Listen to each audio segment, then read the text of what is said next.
Millions are already losing lives and livelihoods from the impacts of climate change, but they are fighting. We must too. They know that without action, the force and frequency of violent weather, fire, shortages of food, water, and the threat of rising seas will continue to intensify until it overwhelms them. They require inclusive, just, and equitable actions.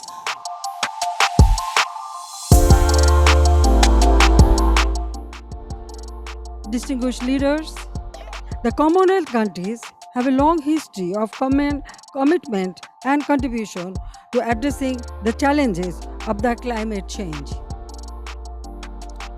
With more than one-third member states of the CBF being also members of the Commonwealth, I firmly believe that the joint efforts of CBF and the Commonwealth members can act as the catalyst for implementation of Paris Agreement.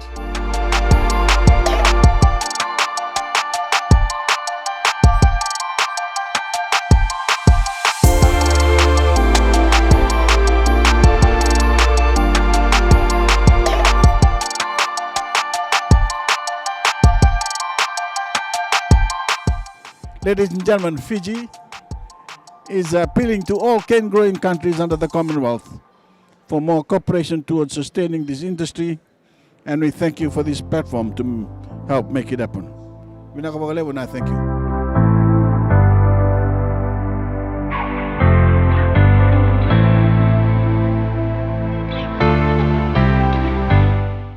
And let me commend you all for the work that you have been doing to get the various countries to increase their ambitions to reduce emissions as we work collectively to save our planet and human civilization.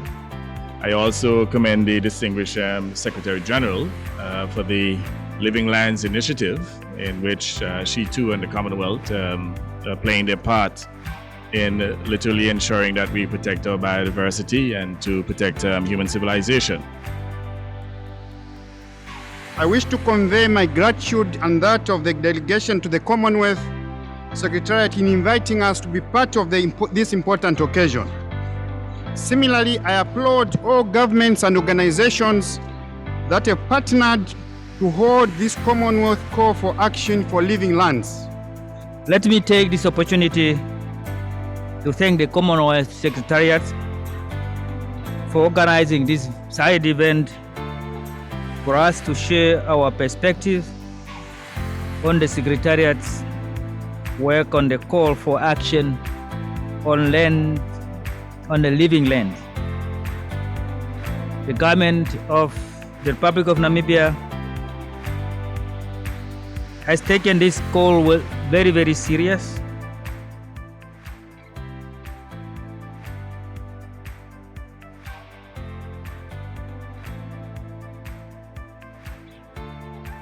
Australia looks forward to deepening partnerships through these conventions so that together we can lift our collective ambitions through nature-based solutions.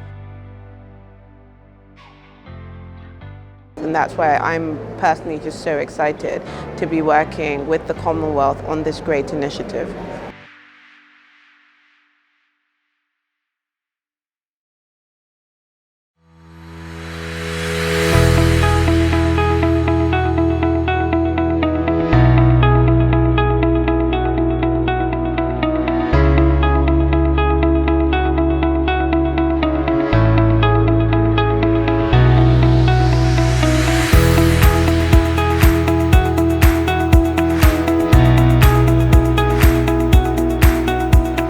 So the Commonwealth is still playing a very important role, and we as Commonwealth leaders definitely make the voice of our nation heard, but that's the voice of the world. Sometimes we do not have the manpower, we do not have the expertise, and again this is where the Commonwealth as an organization comes in very handy.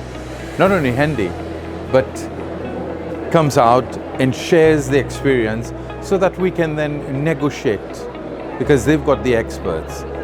So again, it is the Commonwealth putting at the disposition of its members the expertise to ensure that the various countries can in fact get the best deals, and by doing so, the world becomes a better place. I was speaking in favour and in support of the Commonwealth Blue Charter because it encapsulates so many of SDG 14's targets. It's obviously essential that the Commonwealth countries are part of this struggle with the United Nations and with the Global Fund for Coral Reefs, because a huge proportion of the coral reefs, particularly in tropical areas, that will survive are in Commonwealth countries.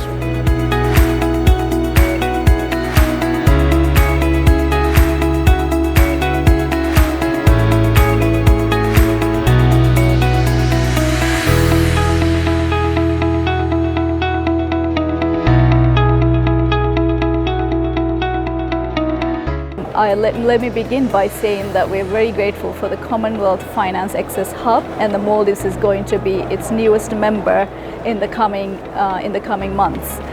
This is so important for us because the Maldives is one of the most vulnerable countries to climate change, and we are in a climate emergency.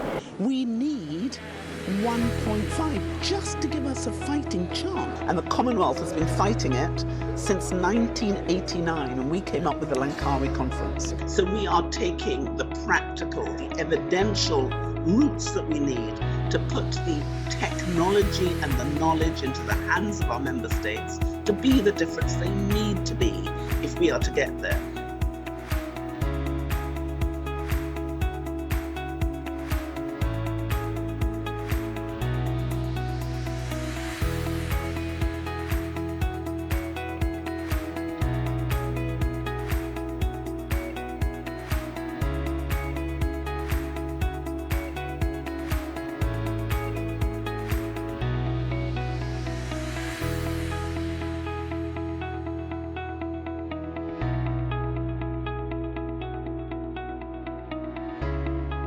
We have the Climate Finance Advisor, which has been immensely helpful for Seychelles in terms of looking at the different issues, but also being able to put a cost to it. Because it's one thing to understand what needs to be done, and the next phase of that discussion is how much is going to cost us and what are the financing mechanisms that will assist us in doing so. So the relationship that we have with the Commonwealth is extremely good, and we really appreciate that, and we want that to continue and even enhance that cooperation that we have. The Commonwealth, and especially through the Blue Charter, is playing such a key role in helping drive action, knowledge sharing, and highlighting ways that we actually can in fact solve a lot of these problems together.